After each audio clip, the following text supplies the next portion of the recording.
Hi everyone, ఎలా ఉన్నారు అందరూ? ఇది పుట్టింటి హాల్ పార్ట్ 2. ఏంటమ్మా తల్లి ఇంకా ఉన్నాయా? ఇంకెన్ని తెచ్చుకున్నావు మీ అమ్మ వాళ్ళ ఇంటి నుంచి అంటారా? ఏం చేస్తామండి, వాళ్ళ ప్రేమ అలా ఉంటుంది. అండ్ మా పాప ఈ మధ్య బయట గొట్టాలు ఎక్కువ అడుగుతుంది, సో అందుకే ఇంకా గొట్టాలు కూడా పంపించారు ఇంట్లో ఫ్రై చేసుకోవచ్చానని. రీసెంట్గా మా పాపకి కొంచెం కోల్డ్ అండ్ కాఫ్ ఎఫెక్ట్ అయింది. ఇంకా దానికోసం కరక్కాయ అండ్ మనకి సొంటి ఉంటుంది కదా, అది పొడి చేసి పంపించారు తనకి ఎర్లీ మార్నింగ్ అయ్యమని. అండ్ చెక్క పకోడీ, వీటిని మేమైతే చెక్క పకోడీ అంటాము. వీటిని కూడా సేమ్ చక్రాల పిండితోనే చేస్తారు. మీరేమంటారు అనేది ఖచ్చితంగా కామెంట్ చేసి చెప్పండి. అండ్ ఇప్పుడు దాకా ఇవన్నీ మా అమ్మ ప్రేమతో చేసి పంపించింది కదా, ఇప్పుడు వస్తారు మా నాన్న పిక్చర్లోకి.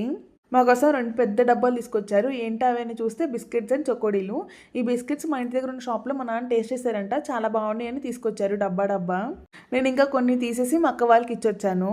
అండ్ ఇవి మనకి పల్లీలతో చేశారు. టేస్ట్ అయితే కొంచెం డిఫరెంట్గా బాగానే ఉన్నాయి. అండ్ నెక్స్ట్ వచ్చేసి చొకోడీలు కూడా ఫుల్ డబ్బా తీసుకొచ్చారు. నేను ఇంకా కొన్ని పక్కన పెట్టేసి వచ్చాను. సో ఇవి మా ఇంట్లో మా హస్బెండ్, నేనే, మా పాప అందరం ఇష్టంగా తింటాము. ఇవన్నీ ఇక్కడ దొరకవంటే దొరుకుతాయి, బట్ అక్కడ నుంచి తెచ్చుకుంటే అదొక సాటిస్ఫాక్షన్ అంతే. అండ్ వీటన్నిటితో పాటు ఏడుపు కూడా ఖచ్చితంగా వచ్చింది. అవునండి, నా పెళ్ళై 3 సంవత్సరాలు అయింది. ఇప్పటికి కూడా మా అమ్మ వాళ్ళ నుంచి వచ్చేటప్పుడు నేను ఏడుస్తూనే వస్తాను. ఎంత కంట్రోల్ చేసుకుందామన్నా అస్సలు అవ్వదు. మీరు ఇంతేనా?